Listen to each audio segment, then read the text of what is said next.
చాలామంది పిల్లలండి 10th క్లాస్లో మార్కులు తక్కువ వచ్చాయి, 10th ఫెయిల్ అయ్యామని, కొంతమంది లవ్లో ఫెయిల్ అయ్యాము, బిజినెస్ పెట్టాము నష్టపోయాము, మా తల్లిదండ్రులకు మా ముఖం ఎలా చూపించుకోవాలి ఇలా ఆలోచిస్తూ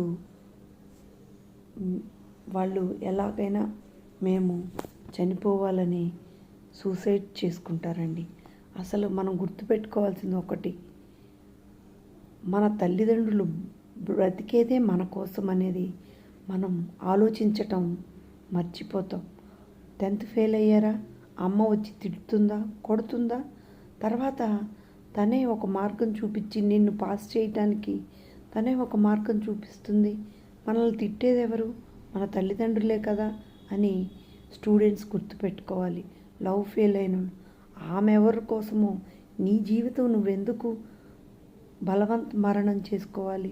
నీ కోసం నిన్ను కని పెంచిన తల్లిదండ్రుల్ని నువ్వెందుకు మర్చిపోతావు? నెల సంవత్సరం కోసమో ప్రేమించిన ఆ మనిషి కోసం నువ్వెందుకు చనిపోవాలి అని ఆలోచించుకోండి. బిజినెస్లో నష్టపోయే వాళ్ళు అంటారా, వచ్చి నీ కష్టాన్ని నీ తల్లిదండ్రులకు చెప్పుకోండి, వాళ్ళు కూడా ఏదో ఒక సాయం చేస్తారు. వాళ్ళ వంతు వాళ్ళకి సాయం చేసి నీకు ధైర్యం చెప్తారు. ఈరోజు కాకపోతే ఇంకొక రోజు నువ్వు ఇంకొక బిజినెస్లో లాభపడతావు. అదే నువ్వు చనిపోయావు అనుకోండి, నీ తల్లిదండ్రులు బ్రతికున్న శవాలతో సమానం. వృద్ధాప్యంలో వాళ్ళ జీవితం నరకం. ఒక మనిషి చనిపోతే అండి, ఆ మనిషి చుట్టూ కొన్ని బంధాలు ఉంటాయి. వాళ్ళు బ్రతికున్న శవాలతో సమానం. వాళ్ళ జీవితం మొత్తం కోల్పోతారు. ప్రతి తల్లిదండ్రులు జీవితం మొత్తం పిల్లల కోసమే బ్రతుకుతారు.